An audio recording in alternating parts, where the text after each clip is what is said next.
Start your engines, hear the crowd. Talking racing now, we're revving loud. From Daytona nights to Talladega days, we're chasing rumors, hearing what they say. Pit crews hustle, tires burning fast. News and whispers, nothing's gonna pass. Talking racing now, we're hitting the track.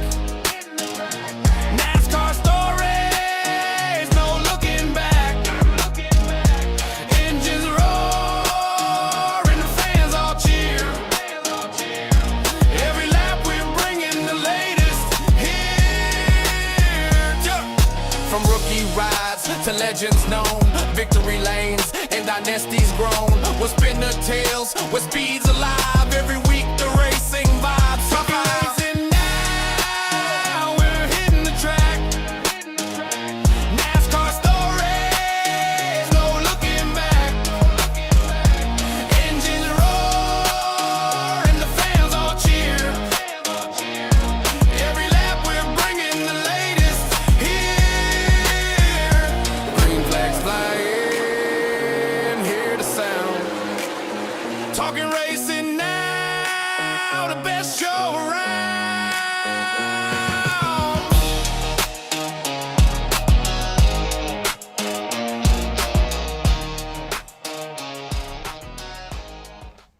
It is Talking Racing Now. I am Sean Stanley. He is the great Spencer O'Neill. It is Monday, Martinsville. And over 49,000 hot dogs, I'm sorry, I almost said $49,000. 49,000 hot dogs were put away. I'm willing to bet they got 50 by the time it was over. I probably believe so, because I would have went down there and grabbed the other. I'd have grabbed 100 at least, man. I got to go there just to do that one time. Go to Let's Martinsville get a hot dog from dogs? the infield. Yeah, man. That's the thing, man. You got to go down to Martinsville and get a dog, I tell you. And those chili dogs look pretty damn good, man. Yeah. Oh. I saw Spencer's- somebody that had like a slice of pizza with a hot dog and chili on top. It was like, okay, what is this monstrosity? Yeah, I'm not sure all about that. Like, they got the one I saw, and I don't know how it would be because I don't know how their coleslaw is, because I like sweet coleslaw. Nice. And I saw they had one there with coleslaw and like not like the monstrosity of chili they put on the chili dog, but a little bit on there, enough. And I was like, man, I wonder how. But again, I don't know how what the coleslaw is like, and that's where I don't. I mean, know. it's Southern Tennessee, so I would imagine it would be sweet coleslaw. Is it okay? I don't know, because sometimes you go places and they got the little more vinegar, tangy type coleslaw, and so. Now I'd be putting a lot of mustard on it, so it'd become sweet and tangy. But it's Yeah. that's a And neat you know thing. what though? That's funny is I do like mustard on my hot dog. That's pretty much, again, if I don't get like a Chicago dog or a chili and cheese dog or something, I'll just go straight mustard on it and eat it. Yep, all day. That's it. All day, man. All day. day. All right. So Martinsville in the books. Your takeaways from the race. Denny dominant, but late race things, and comes home with Shenanigans. Shenanigans. a second. Yeah, we call Conspiracy. it is. Yep. Yeah, Yep. conspiracy. I love Blaney and the mustache now. I love the mustache, man. You buying into the mustache? I love it. It is a street sweeper, isn't it? That thing is It is. spectacular. It is. You know, And I he can keeps grow it perfectly trimmed, so it's Saturdays or whenever they do the media, it's perfect, man. And Yeah. it's perfect for Sunday too. I can grow a beard, but I can't grow a mustache like that. Only because whenever my mustache gets a little long, I trim it because I can't deal with it in my mouth. I'm always keeping the that's hair out of my thing. mouth. Me too. I'll get lazy and let it grow out, and then once it gets like where I can, like I'm drinking a water or something, and I feel it, then I'm like, oh, that's it. All right. Yeah, then I find myself chewing it off in the car. Like, I gotta trim this, and I just go. "Rah, rah, rah." Oh man, look at you. Wow. Yeah, you just pull it down a little bit. "Rah, rah, rah." Now, remind me not to get on your back. Gee, you're just gnawing stuff up. So your takeaways from the race that was Martinsville, the weekend, if you want to throw in, if you saw any of the other stuff, that was cool. The JGR guy, Mod from the Mods, got in there and Yeah. ran pretty well. So Yeah, so I did watch the Saturday race. It was pretty cool. They got the Lee Gilliam, I think was his name. Pulliam, wasn't it? Yeah. Pulliam. Yeah, he was running up front and he was dominating for a while. And something happened to his car, and then something else happened to his car, and what a different race that was from the one we got at the Cup Series. They had 12 or 13 cautions, either tied or broke the most cautions in a race at Martinsville at the O'Reilly Series. So that was a totally different race than what we got Sunday. I enjoyed it. I was just hanging out. It was a little cloudy here, a little windy, so came home after doing morning activities with the family. Got back about 3, watched the race, then went out and had a nice little date with my wife, so that was fun. And Sunday, I thought it was a fun race. I thought it was Martinsville. I thought it was a cleaner race than we generally get. There was some pushing, some grinding. We got some of that. There was definitely bumping, but it wasn't. It seemed like most people kept the frustration that generally happens under control. We had long runs throughout the race and even at the end of the race, which I thought was interesting. But yeah, as far as the domination by Denny, and then sort of I don't know if you would call it fall off or just somebody figuring it out. Chase Elliott, obviously. The one thing I noticed when I was watching Chase is he was doing the same thing Denny was doing, and he wasn't shifting between fourth gear. He was just keeping it in fourth. Well, he was shifting, and then his crew said Denny's not, and then he switched it up. Yeah, and he was the only person I saw all day besides Denny, and we didn't really get to look, so I don't know if this is true or not. But he was the only person I saw all day that was at least shown that wasn't switching gears, and that was doing the thing Denny was doing. And I noticed that when he did, all of a sudden he started running away. So there may be something to that people need to consider with this car, with this horsepower, with this tire fall off going forward into next year. Into the fall even. Sorry, yeah. So, that could be a competitive advantage that people are all going to be looking at going into the penultimate race, I believe, right? They're talking about Martinsville in the fall being where someone could possibly clinch the championship. So, besides that, I enjoyed watching the Penske cars as I always do, but especially now because they were running up front all day. They couldn't get up front, but they had 3, 4, 5 locked down for like half the race. I kind of feel like they intentionally babysit Austin Cindric, though. Did you ever notice that? So it's like Blaney in the back, Cindric in the middle, Joey up front, and then Joey and Blaney will switch, and Austin's just in the middle. And I feel like they nurse him for a while until he gets towards the end, and they're like, all right, man, we got to go. And the next thing you know, Austin Cindric falls back to 6th or 7th and loses a couple spots. And it's like, I feel like they're trying to babysit this guy along, but yeah, listen, I love any time the 2-car races well. This is 2 weeks in a row. 2 weeks in a row. I got a stat for you. Oh, yeah? Let's go. All right, stage points for the season. I'm going to give you the 3 drivers that you just mentioned, Blaney, Logano, Austin Cindric, and we'll even throw in Brad Keselowski and Chase Elliott. Oh, okay. Stage points. Give me 1, 2, and 3 out of those names.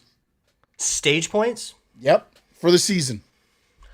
Not just yesterday. Chase. All right, total. So Chase, Brad, Blaney, Logano, and Cindric. It's basically the Penske guys, and then I'll throw in Keselowski, Elliott, and we'll throw in Christopher Bell too. All right, well, Bell's not in it because you didn't put him in before. I don't know, maybe he is. We'll see. I would go with Blaney, and then Brad, and then honestly Austin. Austin hasn't been finishing, but he's been racing well for stages. All right, so Brad Keselowski has 29 stage points on the season. I don't think that's not necessarily great. No, it's not. Blaney does have 64. He leads the NASCAR circuit.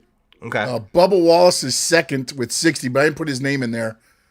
But Austin Cindric, this was a surprise to me because, again, I didn't realize, I guess he's been running as well. I know he hasn't been finishing well. 47 stage points. He has more stage points than Logano, Ty Gibbs, Christopher Bell, Keselowski, Chris Buescher, Ryan Preece, of course, SVG, Carson Hocevar, Daniel Suarez, and Michael McDowell, who's all in front of him in points right now. Yeah. Ryan Preece, man, he messed me up this week. I put a little money on him, finishing top 5, and he struggled. Yeah. I was I looking lost at my page. How did we do? All right, you want to go over those? We can go over those. Yeah, let's go over it right now. I mean, look, my whole thing on the race was Denny, I thought had it, and I think it kind of went with what Keselowski, what Harvick and them said, where when you're leading, you're not going to make the changes. You're not making, sweeping changes. And then I think once Hamlin fell back, he didn't have what he needed to get back. Again, I think maybe you go another 10, 11 laps. Maybe he catches them, gets to the bumper, and then it's something different. Right. But, and again, I don't get the whole thing, and I'll have to go back and see if that was actually a thing. I'm going off of what Blaney posted and said about, hey, look, the caliper or whatever that was, the brake part was in the pits. Why are you throwing a caution and stopping the race though? Like, I mean, for a chunk of metal in the pit when nobody's pitting. Yeah, just tell one of the pit guys to go out there and grab that. Yeah, run out there, or have one of your NASCAR officials get the officials go out and just grab that thing and move grab on. It and get it over there, man. Because to me, and again, Chase Elliott and them did the right move by coming in and pitting when they had to, whatever. Well, so, but again, then they run 13 laps, and because of that caution, now that allowed them to get the tires even with everybody else and still be at the front of the field. Like, I don't know, man. I don't know. They took a swing. They weren't going to be able to get the track position otherwise. They took a swing. It worked out. Yeah. And then the impressive part, not necessarily about getting there, was holding on to it with equal tires for what was a pretty long run. It was like 80 laps. It wasn't nothing. It was almost the run of a stage. So, and when you take into consideration the caution laps that they run, it was almost exactly the same size as the second stage. So it was. No, he held on to it. He did everything he had to do. Once he got. I just don't understand how. Again, I get it. Pits are coming up, and people have to pit through. Then maybe you change the thing up. But the only people that are pitting were people that are trying to get an advantage and jump ahead because everybody else was done pitting.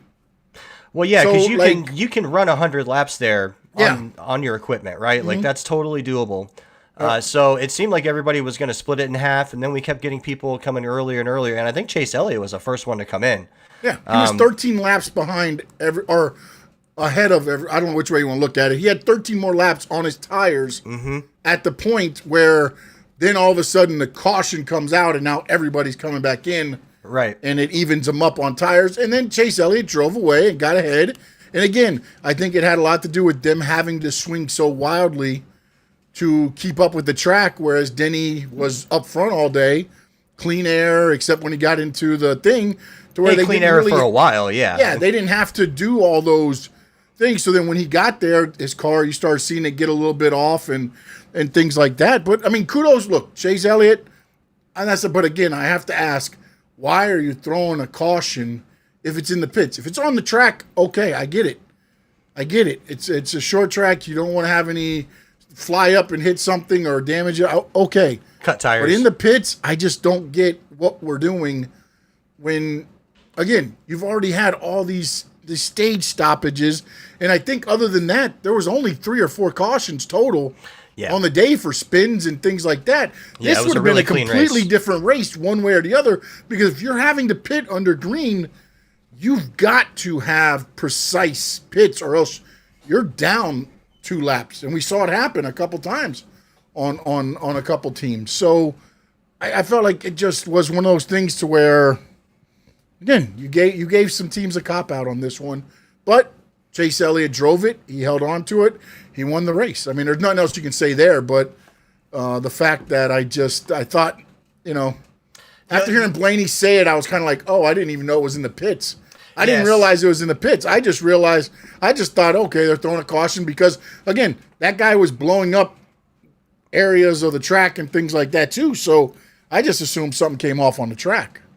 So I don't know if something came out in the track or not. I know about the piece, the pretty large chunk that was in the pits. We saw that on the broadcast. Yeah. We saw the official get out in his little white uniform with a big snow shovel and scoop it up, which was, funny.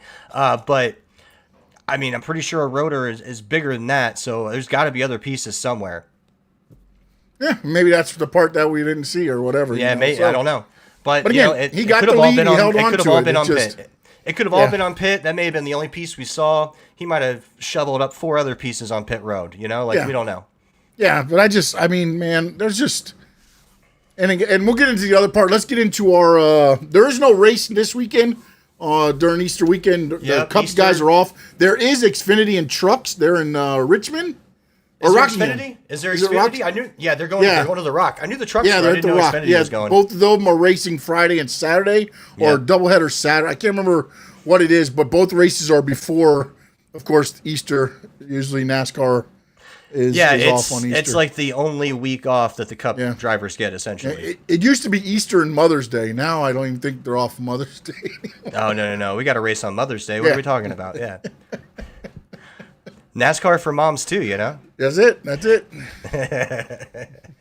All right. So Martinsville. Mm-hmm. So Mr. Sean Stanley came into the week with 57 points. Yes. And he chose Ryan Blaney. Yep. Denny Hamlin. Yep. And Kyle Larson. Ooh, okay. So Blaney got you a 6th place finish, which is a 1-pointer. Denny got a 2nd place finish, got you 5 points. Larson got a 3rd place finish, got you 5 points. So your 57 became 68. 11 points on the week, up to 68 points. Myself, I did not do as well, which seems to be a pattern. Well, you won't lose. You won't fall behind much more this weekend. No, not too far behind. So I had William Byron. He got me a 5th place finish. He got me 5 points, squeaked me 5 there. I came into the week with 34. So I got 5 with Byron. I went with Reddick. I should have listened to him when he said it would be a miracle that if he did well in Martinsville, but I was hoping for a miracle. He gave me a 15th finish, which gives me 0 points. And then Christopher Bell squeaked in a 7th, so he got me a point. There you go. So that got me 6. So my 34 became 40, and it's now 68 to 40. You gained 5 points on me this week. Bam! But the year is young. 2 papas in there. What's up, Stoney? All right, let's look at the points that we got after Martinsville. So you saw at Darlington there on the left-hand side, Reddick. And again, Tyler Reddick right now has 353 points. So that is the top number. Blaney stayed in 2nd. Bubba Wallace dropped, 5 spots. Or no, he dropped 8 spots to 11th now. Holy. Ty Gibbs jumped 5 spots to the number 6. Joey Logano jumped 4 spots from right on the line to the 12th. Mm-hmm. And Hocevar and Suarez each dropped 2 to 15-16. So right now Suarez is right there on the bubble. Yeah, look at that bubble right there. Look at that 18. Yeah. Yeah, my boy Cindric is rising. He was 21st last week. He got 3 spots this week. Yeah. Got some more spots coming. Yeah, he had a good week, man. He got some good stage points. He ended up the week with 40 points total for him. So yeah, man, and dude, SVG's staying in there, man. Yeah, he is. I saw him running 4th, 5th, 6th all day. Yeah. I don't know what he ended up finishing, man. But he was up there. Yeah, he's not doing bad. He's staying, there, and he's getting okay finishes to where he can stay in the hunt for right now. So that's pretty cool. And then you got to think, as we get to some road courses, he's probably going to pick up some good, valuable points there, and that'll help him out there. He was actually 15th last week, and now he's 14th. 14th. He moved up a girl. He moved up. He got himself a spot. Oh, look at that. Hurricane Hocevar in there too, huh? Yeah. He's at 15. He dropped 2 spots. Okay. Yeah. Him and he got run over by Wallace there. Yeah, we'll get to that in a second. Yeah. But I just saw something from his spotter. So Interesting. Oh, okay. Yeah, I haven't seen Door Interesting, Bumper yeah. Clear yet, so I'll be Yeah. interested to see what he says. Yeah. Concerning SVG, Martinsville makes sense for him as far as like I know it's an oval-ish. It's not exactly I mean it is technically an oval, but it's not a traditional oval like raceway. It's paperclip, but the way Martinsville is raced, where you've the foot on the brake the whole time and you're really working the brake and the gas, that makes sense as far as SVG. Like that's one of the major advantages he has is his driving style from the road courses. And I can see that translating to Martinsville really well. And if you do kind of look at the people that do well, they traditionally do okay at the road courses, apparently except for Tyler Reddick, because Tyler Reddick can't do well there. And he races the road courses pretty well, so. Yeah. But no, that makes sense. I could see how the translation works for him. Yeah. And then also, remember yesterday on Tyler Reddick's car, kind of early in the race, he said something about, I don't know, brakes or something, where he was having issues with the rear of the car, and then it just kind of went backwards from there. So that seems to be a 2311 issue. 11 issue. Is Well, more of a electrical Reddick and brakes. issue. Reddick seems to have the most, like, 'cause I haven't heard Bubba or Riley Hurst. We don't really hear a lot about anyway. Yeah. I haven't heard Bubba having a lot of issues with that. I didn't hear Riley Earp's name once this Yeah. weekend. No. Well, no, Which he is was unfortunate. involved in one of the incidents in the back. He was involved in that big one. He ended up piling in there just to okay. get his name mentioned. You got to get in there and get your name mentioned. That's what I would say. So let's talk about some of the incidents on during the race. Hamlin late in the race. That's where his car started going away. He just drove basically Blaney up into the wall. Yeah. And then the big one everybody's talking about is Hocevar and Bubba. Hocevar forces them 3 wide. They go down into turn. I'm not sure which turn it was. 1, 2, They whatever it all was. look the same at They Martinsville. go down yeah. into a turn, and Bubba looks like he just plows them. Well, Now, he gave him a healthy bump on the He straightaway gave him a healthy before bump, they and got then there. Then it just looked like he plows them. But somebody put out today with and I'm going to mess this word up again, telemetry, that it looked like Bubba was not on the gas. Although when you watch the picture in the video, it sure looks like he was on the gas. I mean, Yeah. but So it's hard. It's hard to imagine that he would be very much on the throttle in the middle of the corner at Martinsville to begin with, right? So it's hard to say that he plowed through him because if he doesn't hit the brake though, he's going to keep going the speed. So maybe if anything, maybe that's a little bit of what happened. And, he did get inside of him a little, and that's normal. And what do you want him to do? You want him to stop? But he is Bubba, so therefore, when it comes to stuff like this, he doesn't necessarily get any benefit of the doubt because he's got a little bit of a history when it comes to losing his cool, right?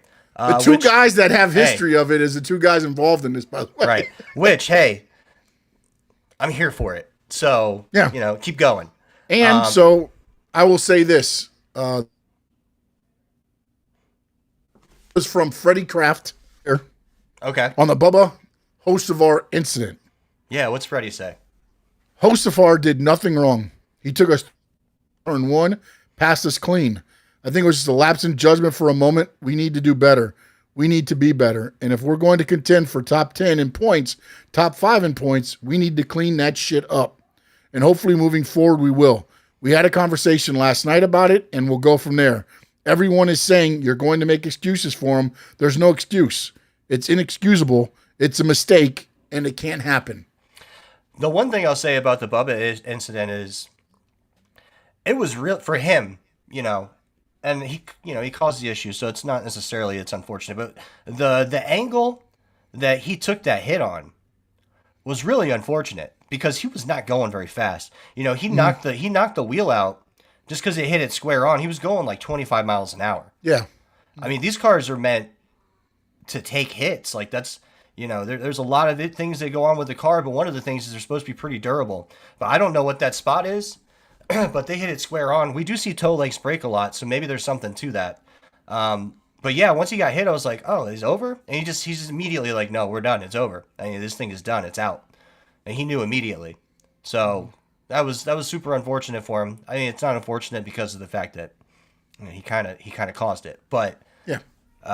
besides that, he should have been able to drive away from there and just kept racing. And Carson Hocevar did get to just drive away from there and keep racing. So Yeah, he lost the dente on his car, but that was it. ride the And just ride the. That's all I'm saying. yeah. Ride the. Although that ride the Dente, it's pretty catchy. Yeah, no, it's funny though because you're like, Dente, what the hell? And then it's Presidente, so it's like you gotta know your chilies there. Yeah, those Presidente margaritas. Yeah, and I saw this, and again, it is what it is. This is most laps led with the next gen era. Okay. And here you go. Kyle Larson, 4,705. Hamlin reaches 4,000 with 4,033. And then William Byron's the only one above 3,000. Oh, look at Chastain there. Yeah. Okay. Yeah. No, I mean, it was pretty interesting. I mean, look at Truex Jr. still on this list. That's wild. Yeah. So I just saw this and I was like, man, I gotta. I mean, that makes a lot. That list makes a lot of sense. Yeah. I mean, and remember, Hamlin yesterday, I think, led 292 of the 400. So think about that, where he was at. He would have been about 37-ish, maybe a little bit more than 3,700. Mm-hmm. And with the 292 yesterday, got him over 4,000. So, yeah. So Denny got over 4,000. Chase would have just gone over 2,000 yesterday as well. yeah. And then I just saw this one from NASCAR. It just came out. What's up, Adrian? Hey, what's up, Adrian, buddy? What's up? Denny Hamlin, 3,000 laps led at Martinsville. Becomes the 8th driver in NASCAR history to reach this milestone at any track. He joins Cale Yarborough, Richard Petty, Rusty Wallace, Darrell Waltrip, Dale Earnhardt, Jeff Gordon, and Jimmy Johnson. It's quite a list. Pretty good list, my man. Pretty good list. And then, did you see? However, Go ahead. it is Martinsville that has the most laps, besides Bristol.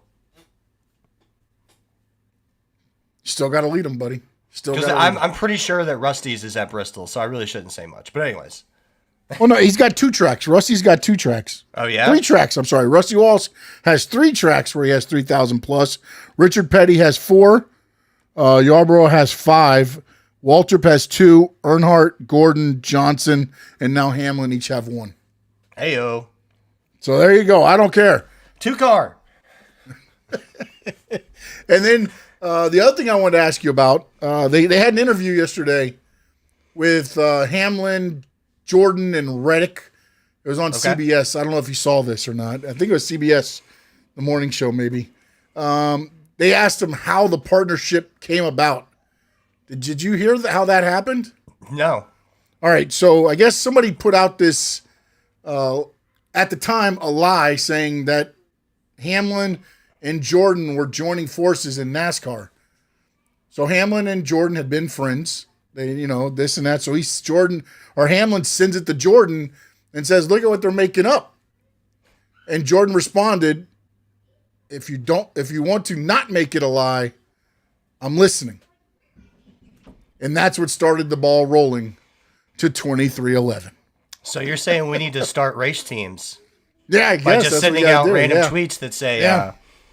I heard, I can't even think of a rich person. Darius right Rucker in Legacy. Next thing you know, he's on there. Right? now. Yeah. That's a new one there. That's an interesting one.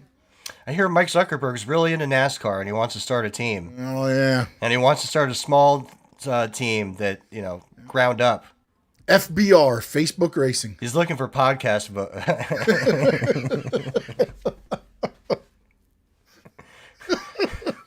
TRN on the side. Yeah, me and you, we'll go out there. Let's do it. I just thought it was interesting to how that. Lift the gas at the same time, and then we'll get wheels. Yeah, I get a wheel. Yes, You get a wheel. yeah. Yeah, we'll do 30-second pit We'll stops. alternate. We'll alternate. You drive one stage. I'll drive the second. Well, then we could do that. We just got to do. we got to go Arco with their non-competitive Yeah. stops. Yeah. But I have a feeling I'll be Cole Trickle pre when he learned how to drive. Did you see that guy? Hey, man. If I Cletus want can you to do it, go we can out. do it, right? You're going to come up to me and be like, I want you to go out and hit the pace car. Hit the pace car? What are you talking about? You hit everything else. I want you to be perfect. And that's what we'll do. I love that movie, man. I love that movie. Again, this weekend we are off. Next weekend there will be no show for two reasons. One, there's no race. And two, I have a show that evening at Fort Lauderdale United. Oh, yeah, with big guy. Yeah, with Big O. Yes, sir. We will sometime, we just talked about it off air, so we will have a show at some point, at least to do our picks.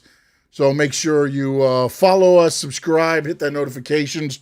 So when we do go live, we will be picking for the following week, which is Bristol, baby. Yeah, we'll do a little Bristol, a short little Bristol run up, and we'll do some picks, something short and sweet.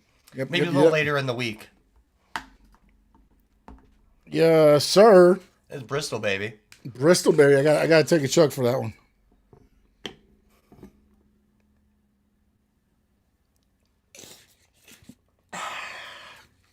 Mine's water.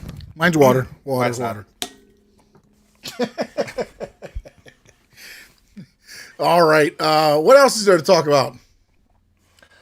All right. So. Oh, you know what? We do have, and I'm sorry, no doubt about it. Yeah. Let's do it. Let's do it. So. I need to get a jingle for you, man. I got to come up with a jingle. No, we'll work on it. So, I've been watching racing for a long time now, and I've been wondering what's wrong with RCR.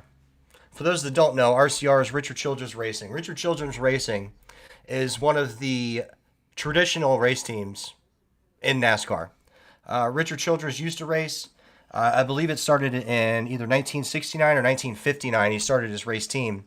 And there's a couple of eras when it comes to Richard Childress. But RCR gave us Dale Earnhardt.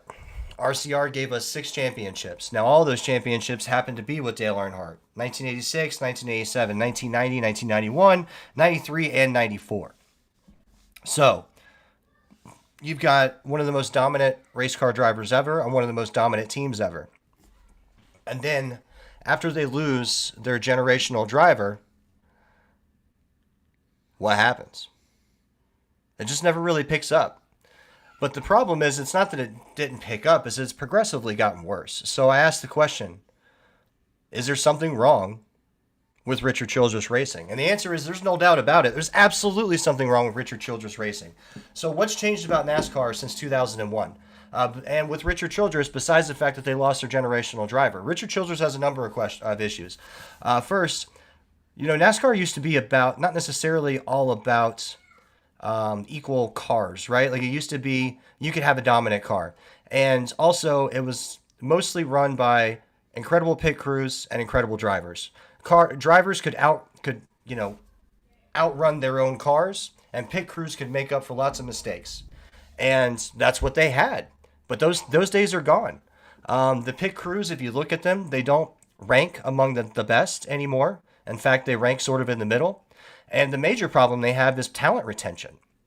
So there have been some excellent drivers that have come through RCR since Dale Earnhardt has passed away. Yes. The list of that, the two that come to mind the most are Kevin Harvick and Tyler Reddick. So, and what happened with both? They both won some races, but they both left. So they have a retention issue. They have a crew issue. And realistically, they have an engineering and a research and development issue. So the teams now, they run sims. The drivers get out, they run sims. At RCR, they have sims, but they don't spend as much time on them as everyone else. The drivers themselves, we got Kyle Busch, who is an elite driver, but he's not. He was an elite driver. And you notice that since he's gotten to RCR, the equipment hasn't been up to par, and you can't outdrive everyone else. And he hasn't won since he got there. He's been stuck at 63. Denny's going to take him over this year. You already did? So, yeah, well, he's not past Kyle. He just passed Kevin. Oh, I'm sorry. Yes, he just passed Kevin. That's right. The interview was Kyle saying, will he pass him this year? And he said, probably. That's right. I'm sorry. That's right. I stand he didn't corrected. say probably. He said he will. He's going to take it No out this doubt year. about it. I'm wrong. No doubt about it. But anyway, so is there a problem? with RCR. Yeah. No doubt about it. No doubt about it, buddy. No doubt about it. Especially when you got a guy like Kyle Busch. And again, I believe You can't tell me Kyle Busch can't win races. it's not that. It's just the fact that he's just dumbfounded, man. Yeah. They ask him questions and he's like, No I don't know. answers. No answers. I don't know. I don't know No how we're answers. going to do. I don't know what we're going to do. It's like, oh, you're Kyle effing Busch, man. Yeah. Oh, like I watch him when he races with his son or those cars, and it's like, oh no, He's I still got rowdy. I got a hot rod. I'm this, I'm that, and he gets here, and it's like, yeah, we don't know. It's like, Yeah. What? Rowdy is not rowdy any longer, no, right? not in NASCAR, not in the Cup Series, definitely No. not. Then he goes down to trucks, and what does he do? Win. I mean, Speaking of retiring, we heard from Jimmy Johnson he's going to run his last Cup Series race this year. yep, He didn't say he was going to stop NASCAR. He said Cup Series specifically. yeah. Yeah, he just said Cup Series, and they asked him, "Oh, NASCAR?" No, I'm not saying never on that. Yeah. Cup Series, I'm done running Cup. And they asked him about racing too, and he's like, "No, I'm not saying racing. It's just Cup, just Cup." And then also, by the way, kudos to Kevin Harvick being added to the nominees or the list of nominees for the NASCAR Hall of Fame. I find it odd they only let 2 guys go in. That list I thought everybody on the list that I saw looked pretty damn deserving, and to get only 2 people off that list at a time, I mean, you're going to end up losing somebody, and it's going to be the Rock and Roll Hall of Fame. It's going to be, and I know to a lesser degree the WWE Legacy Hall of Fame, which this year's got Bad News Brown, Sid Vicious, but everybody, posthumously. And like, man, let's give them the flowers while they're here. I love that. The Darlington, the alumni, like, I love that, man. I mean, it made me sad, though, watching Daryl for a little bit, though, because I remember him doing the dancing around and all that stuff. But then when he went to boogity, boogity, boogity, it was there, baby. It was there. But that I'm grid trying walk, to find the list. that grid walk had me scared, man. Not going to lie to you. Yeah, yeah, it was a little rough, wasn't it? Yeah. I was like, Michael's trying to carry him, right, big bro? That's right. That's right. I'm looking for the list right now. I can't seem to find the tweet with it. Yeah, I went through it, and for me, it was, it seems like this is a good year for Biffle. I would put him in this year, not only for the racing and the racecraft, but also just for what he did outside of racing. And I know this is the NASCAR Hall of Fame, so it's not about what he did outside of racing, but I don't know. I feel like this is a good year. And then, honestly, I'd put him in first ballot. I'd put Kevin Harvick in above all the rest. Well, no, yeah, I'm not saying that Kevin Harvick doesn't deserve to go in above them, but okay, so it was What do you the think? first of the year legacy? first year eligible is Kevin Harvick and Greg Biffle, Jeff Burton, Jack Sprague, Neil Bonnet, Randy LaJoy, Tim Brewer, Randy Dorton, Ernie Elliott, Ray Elder. Now those guys, some of those guys are a little bit before my time. The Pioneer ballot, Herb Nabb, Ray Fox, Harry Hyde, Banjo Matthews, and Larry Phillips. The Harry Hyde is the character that Days of Thunder was based off of, right? Yes, it is. Yes, it is. Name-wise, anyways. It is. That's absolutely Okay. true. I was going Larry Phillips. Yeah. Yeah. Yep. I mean, I think, why don't you just put in people that deserve to be in? Why has it got to be 2 from this, 1 from this, 1 from that? I don't get it. Like, if you're deserving to be in, give these guys and gals the flowers while they're here. I know some of these, the pioneers and things, most of them, I believe all of them are, right? Well, a lot of them weren't necessarily in NASCAR very long, or they were there for the beginning of it, or that I forget exactly which one, but one of them was mostly a West Coast driver, and NASCAR was mostly a Southeast sport at the time, and he helped kind of bring the sport over there by getting the tracks ready, and he was running late models in like California and Arizona and stuff.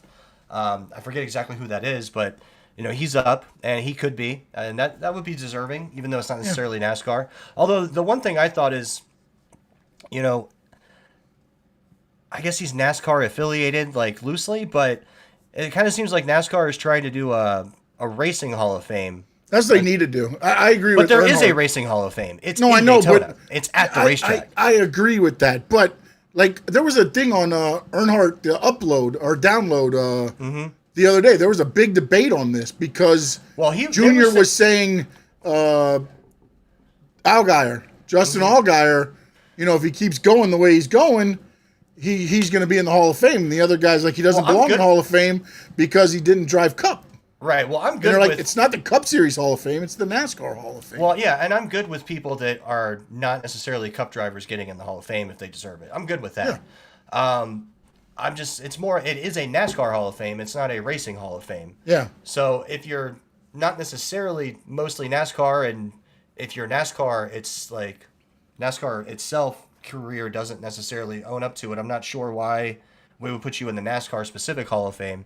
Now, Justin Allgaier, I think, is obvious. Well, you have to remember, too, there's NASCAR Regional now that they're trying to build up, which is why I think they're trying to bring some of these guys that were, maybe didn't necessarily make it to the Cup, but had careers at certain tracks so that they get that involvement into, and again, I guess you're right. Like, would that be the Racing Hall of Fame or the NASCAR Hall of Fame? So, but I know they're calling it NASCAR Regional now, so technically it would fall under the NASCAR umbrella, at least to me, I would think.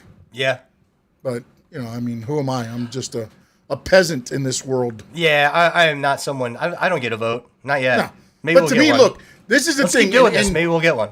And what you call it, even Mark Martin and Kenny Wallace kind of, I loved Kenny Wallace's take on it. He's like, look, if Dale Earnhardt Jr. mentions your name, he's like the Pope, I think is what he said. He's the Pope of NASCAR.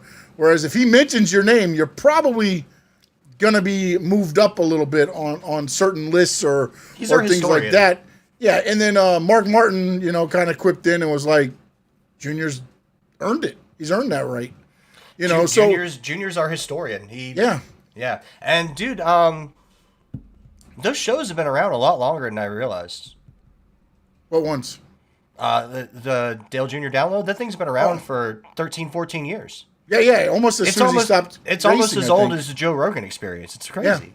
Yeah, but it was one of those things where I think they just did it for fun for a while, and then it kind of like, I think somebody got involved or he started a production company or something to where it became more in the vision. It was just a bunch of friends sitting around drinking, I think, for a while at his bar. So was the Joe Rogan experience. True. But and it still is sometimes. Those are the good episodes. Anyways, now we're talking about Joe Rogan. I'm done. Never mind. No, you're good. You're good, man. We can compare. Thank you, Junior. I mean, I just look, man. It's we got to get these guys and gals in when they can, see. Yo, you got to get Biffle in now. Biffle in now. Biffle's in. But then again, now here's where I have, again. So this year it's Biffle and Harvick were your two, new nominees. They're probably both first ballot. I don't know that Greg.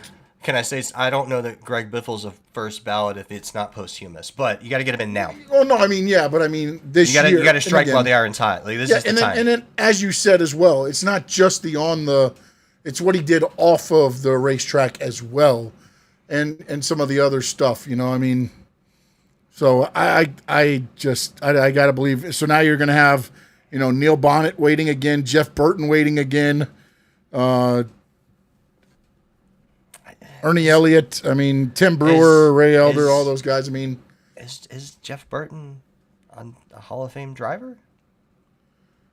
Is he? What is his numbers to? And I don't mean this the way it's going to come out, but Greg Biffles or them guys. Like, where is?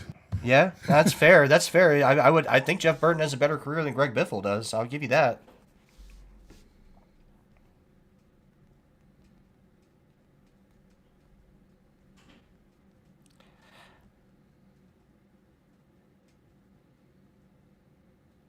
"21 wins and almost 700 races. Never won a championship. Third's his best points finish in 2000. It's kind of a middling thing.